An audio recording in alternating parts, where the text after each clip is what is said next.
પણ એ ગોપાલ ઇટાલિયા એક ભાષણ આપતા હતા જામનગરમાં, અને એમના ઉપર છત્રપાલસિંહ જાડેજા નામના વ્યક્તિએ, જે કહેવાય છે કે કોંગ્રેસના કાર્યકર્તા છે અને કોંગ્રેસની જે શહેરનું સંગઠન છે એમાં એ ઓફિસ બેરર છે, એમણે બહુ નજીકથી લગભગ 5-6 ફૂટના ડિસ્ટન્સથી જે છે પોતાના પગનું જોડું કાઢી અને ગોપાલ ઇટાલિયા ને મારવાનો પ્રયાસ કર્યો, પણ ખબર નહીં નિશાન નજીકથી પણ ચૂકી ગયા.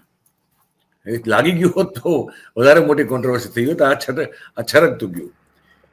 ત્યારે આપણને ઘટના યાદ આવે કે ભાઈ ગોપાલ ઇટાલિયાએ પણ આ પ્રકારનું એક પરાક્રમ કરેલું 2017માં, મને જો ઠીકથી યાદ હોય તો.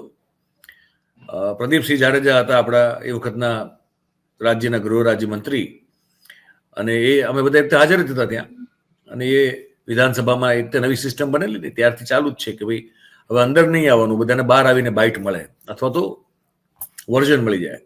તો પ્રદીપસિંહ એના માટે બહાર વર્જન આપવા માટે, બાઇટ આપવા માટે બહાર આવેલા, અને ગોપાલભાઈએ થોડાક દૂરથી પણ પોતાનું જોડું આ રીતે ફેંકેલું, જે પણ નિશાન ચૂકાઈ ગયેલું ને પ્રદીપસિંહને લાગેલું નહીં.